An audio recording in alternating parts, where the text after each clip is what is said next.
un fleuve qui coule au milieu du désert. C'est une image assez puissante, non? Elle est au cœur d'un sermon du pasteur Jong-il Kim.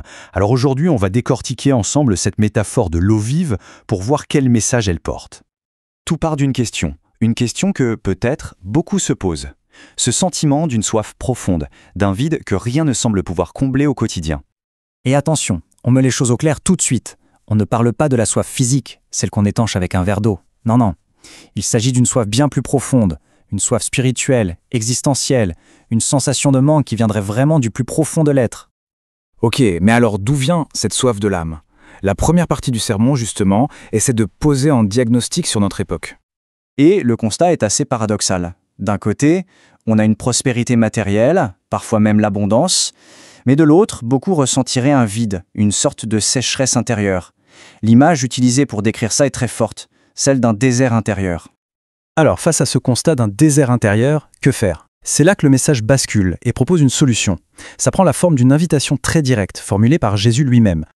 Et voilà le passage clé, le cœur du message, tiré de l'évangile de Jean. C'est une véritable promesse. Si quelqu'un a soif, qu'il vienne à moi et qu'il boive. C'est présenté comme la réponse directe pour étancher cette fameuse soif profonde dont on parlait.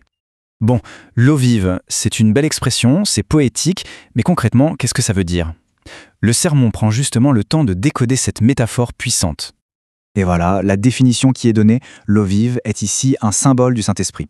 L'idée, c'est que cet esprit deviendrait comme une source qui jaillit de l'intérieur, un fleuve qui, lui, ne s'assèche jamais. Et attention, ce n'est pas juste une idée abstraite, loin de là. Cette eau vive est décrite comme ayant des effets très concrets. Elle produirait une véritable transformation intérieure, apporterait un sentiment de paix et de joie, même au milieu des difficultés. Elle donnerait aussi la force de témoigner et finirait même par déborder pour avoir un impact sur les autres.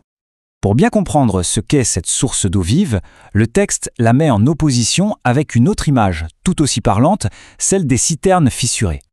Le choix présenté est donc assez radical. D'un côté, il y a cette source unique d'eau vive, identifiée comme étant Jésus-Christ.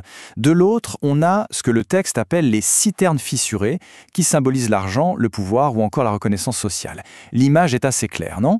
Ce sont des récipients qui fuient, incapables de revenir l'eau, et donc incapables d'apaiser une soif durablement. D'ailleurs, cette idée de citerne fissurée n'est pas nouvelle. Pour l'appuyer, le sermon cite un verset du livre de Jérémie. On voit bien que cette métaphore s'inscrit dans une longue tradition qui oppose la source divine aux constructions humaines qui, elles, sont imparfaites.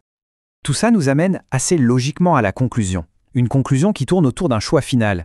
Où est-ce qu'on se tourne pour trouver cette eau? La conclusion du sermon est sans équivoque. La soif profonde, la vraie, ne peut pas être apaisée par les citernes fissurées que sont les quêtes de pouvoir ou de richesse. La seule solution présentée, c'est de revenir à la source originelle de vie.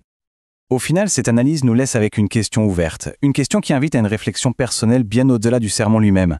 La question qui reste, c'est celle-ci. Où cherche-t-on, au fond, à étancher sa propre soif?